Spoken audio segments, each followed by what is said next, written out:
Hey guys, hey, I'm going to attempt to do this demo with you guys. You should see how I have my phone rigged up right now. It's the best I could do as far as a video, but I'm going to see how this goes, and we'll at least do the first part of the lesson. So, first of all, for those of you who aren't familiar with paints at all, and this may seem like a really mundane thing for you, those of you who know what you're doing already, the paints that I showed you come in these tubes, and in order to open them, the lid has a little pointy thing on the end of it. So you just take it and you pierce the end like that, and that opens it for you. So what I'm going to do is put a little bit, very little bit of black on my palette. And I'm going to show you, I have this giant thing of white already because I'm going to use a lot of white. So I'm going to just have the white already in a separate container because it's so much easier to contaminate white than it is to contaminate black. We should know that already, but I'm going to keep reminding you of that because it's very, very easy to make your white contaminated with darker colors. So this is what my palette looks like right now. It's just one thing of white and a tiny, tiny, tiny dot of black. What I'm going to do is start mixing them on my palette, not on the page. So what I'm going to do first is try to make a, what I say even, kind of a middle tone between white and black. And notice how I'm getting a very, very tiny, tiny bit of black compared to the glob of white that I just got. So let me start mixing that. And you can see it's pretty light gray. So I'm going to need a tiny bit more black. I'm getting it in tiny increments because black goes a long way and it is so easy to get too much black too quickly. So that's already kind of a middle gray, but it's still on the lighter side, so I'm going to get a tiny bit more black and mix it in a little bit. So now I have kind of a middle tone between my white and my black. And what I'm going to do from there is try to mix something that's in the middle between the black and the gray, and something in the middle between the white and the gray. So once again, tiny bit of black, tiny bit of gray, and some white. And I want this to be darker than that. So more black. Okay, that's way darker. So I'm going to stop right there and clean off my brush, because now I need to go way lighter. In between the white and the gray needs to be lighter than the gray, but not as white as the white. So I almost don't even need to get any of the gray. I can just use what's on my brush and have a middle tone there. So that's kind of in between those two, but it could be a little darker. So I am going to grab a little bit of the gray and make it kind of in between there. So now I have just a basic graduation of value. Value meaning, value is the artistic word for the relative lightness or darkness of a surface. So when I'm talking about value, I'm talking about how light or dark something is. I'm not talking about a certain lightness or darkness. I'm talking about it in relation to itself. So this value is lighter than that value, obviously. And this value is darker than this value. That's what I mean when I'm talking about it in an artistic way. So making a value scale helps you kind of start to see all, not to overuse a overused phrase, but all the gray areas, which is where that phrase comes from actually, in your picture. And you can control the mood of your painting with how you use lights and darks. If you're using more darks and lights and having a greater contrast between the darks and lights, you're going to create a sense of drama maybe melodrama, and you can either punch it towards the melancholy or you can punch it towards the happy drama side. If you use things that are very close to each other in value instead of not so stark, dark and light next to each other, it's going to be more of a calm painting, and you're not going to feel those intense emotions as much. So you can control it, and you'll learn to control it, and you'll also learn to control it through color. But right now we're just doing black and white. So actually I'm going to get this a little bit darker here, because if you notice on your scale that I had you make, there are 7 sections. So that means you have to have 7 levels of light and dark, starting with light and ending with black. Of course, now my black is contaminated, so I'm going to have to get some more black. But anyway, on your scale, you're going to use white, the pure white here, and your pure black down at the bottom. And in the middle is going to be that middle tone gray that we mixed. So I'm going to go ahead and fill that out since I've already got my brush dirty. Now guys, I'm not going to reprimand you on every time you color outside the lines, because we're artists, right? We're supposed to color outside the lines. But try to be a little bit neat in this sense, because the whole point is to see a graduation of shade, and if you get everything all mixed up, it's just going to defeat the whole purpose. So I'm using a flat headed brush so that I can go flat against the sides here.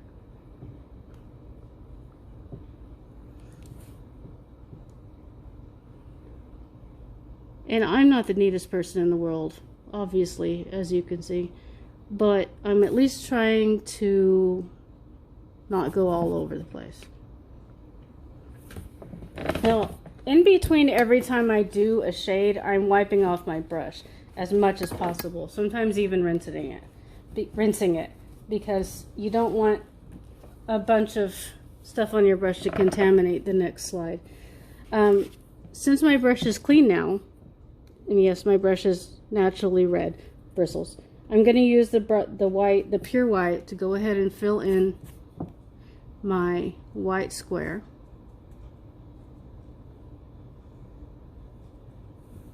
And as you can see, I obviously got a little bit of gray in that, so I need to cover that with as much pure white as possible. So I just did what I said not to do, and I got some gray in it.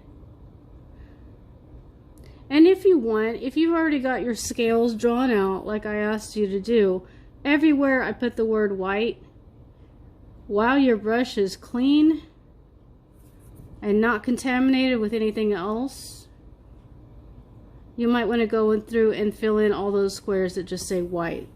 So like on the 3rd column it says white at the bottom, you might want to go ahead and do that, just to have that nice clean white before it gets touched with any black.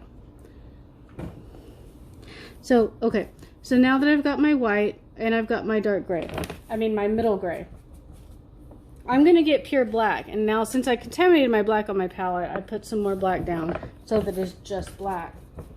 And I'm going to wash my brush really good so that I don't get any white in it. And I'm going to do just a square of pure black.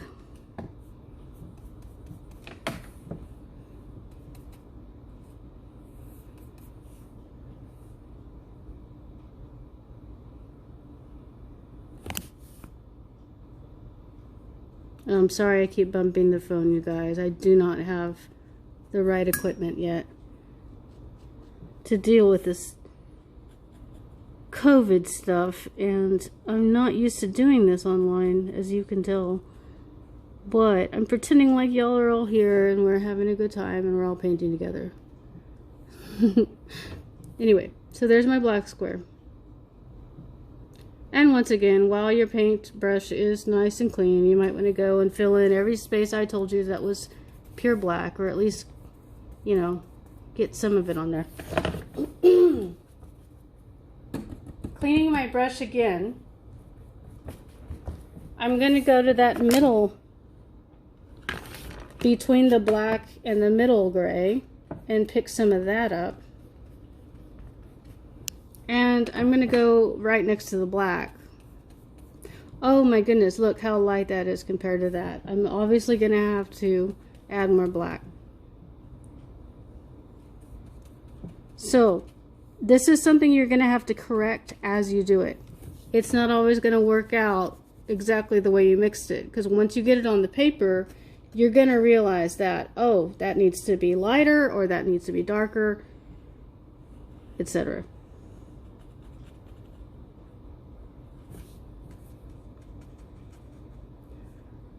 So I have my black, I have my 6th square, 1, 2, 3, 4, 5, 6, 7. I have my middle square, and that's looking awfully close, so I might have to darken that a bit, and I'm going to go ahead and do that actually while I'm thinking about it, because it's very, very easy to get things too close to each other in value. And so I'm going to bump up the darkness of this a little bit. It's still not as black as the black, but it's pretty dark. So now I have room between that and that to get something in between, a middle ground of the medium there. And so, since I have black on my brush already, I'm going to grab some lighter gray.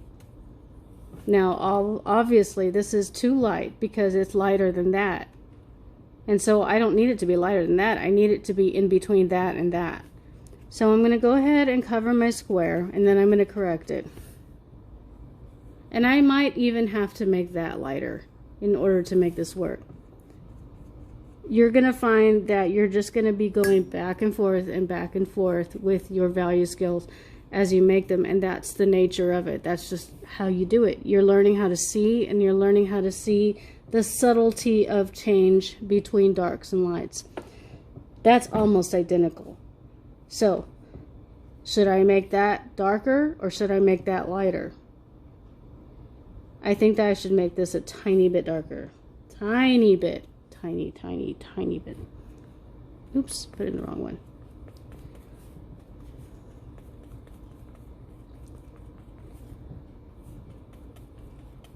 Now I don't want to get as dark as that. Look, I'm coming out of the lines. I'm being messy, like I asked you guys not to be too messy. So it is still slightly lighter, but it's not quite the transition that we need. So what I'm going to do right now is clean my brush really well and work on this one. Work on making it lighter.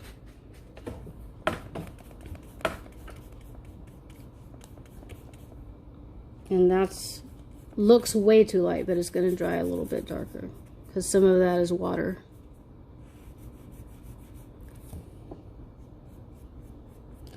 So I'm going to leave that as is for now while I stop worrying about that and I go back up here. So going back to my whitest white, I'm going to grab some of my pure white and grab some of the one that we mixed that was between the medium and the white, and I'm going to start informing this one right here.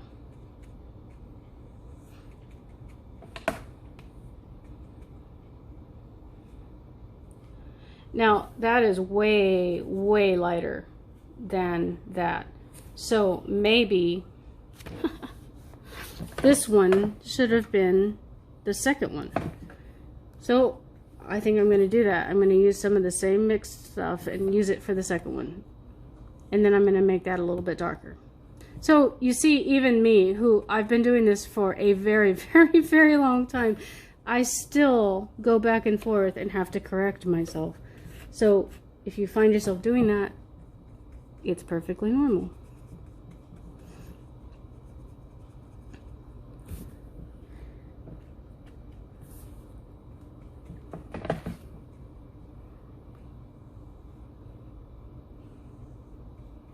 Notice how those are almost the exact same color. So that's my mistake right there. I can either make this a whole lot lighter or I can make this a whole lot darker. I think I'm going to go with making this lighter because I'm getting very, very close to getting all the darks looking too similar. So I'm going to add some white to this.